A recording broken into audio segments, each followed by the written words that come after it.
जरा सोचिए, आप फ्लाइट में बैठे हैं, सब कुछ सामान्य चल रहा है और अचानक कोई कॉकपिट का दरवाजा खोलने की कोशिश करने लगे।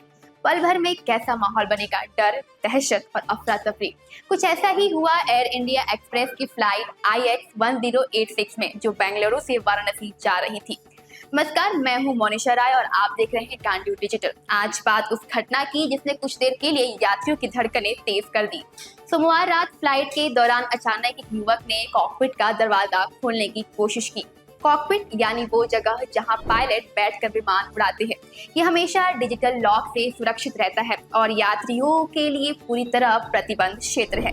जैसे ही युवक ने दरवाजा खोलने की कोशिश की, यात्रियों में हड़कंप मच गया, लेकिन पायलट ने तुरंत सतर्कता दिखाई और सिक्योरिटी प्रोटोकॉल का पालन करते हुए विमान को सुरक्षित वाराणसी एयरपोर्ट पर उतार लिया।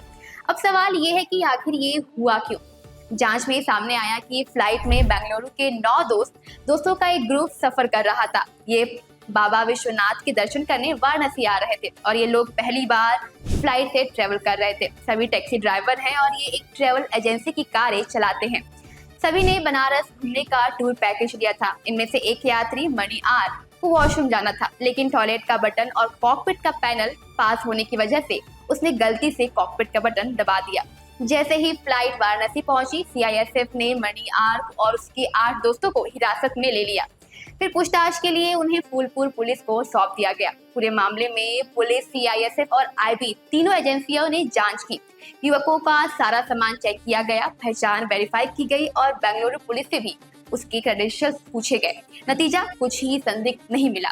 ADCP गोमती जोन वैभव बांगड़ा ने साफ कहा कि पूछताछ में किसी भी तरह की साजिश, शरारत या संदिग्ध गतिविधि का सबूत नहीं मिला है। ये सिर्फ अनुभवहीनता और गलतफहमी का मामला था। लेकिन इस घटना ने एक बार फिर हवाई सुरक्षा की गंभीरता को दिखा दिया है। DGCA के नियम साफ कहते हैं, कॉकपिट का दरवाजा तभी खुल सकता है जब पायलट खुद इजाजत दे। अगर कोई यात्री कॉकपिट में घुसने की कोशिश करता है तो उसे अनरूली पैसेंजर यानी अनुशासनहीनता यात्री माना जाता है।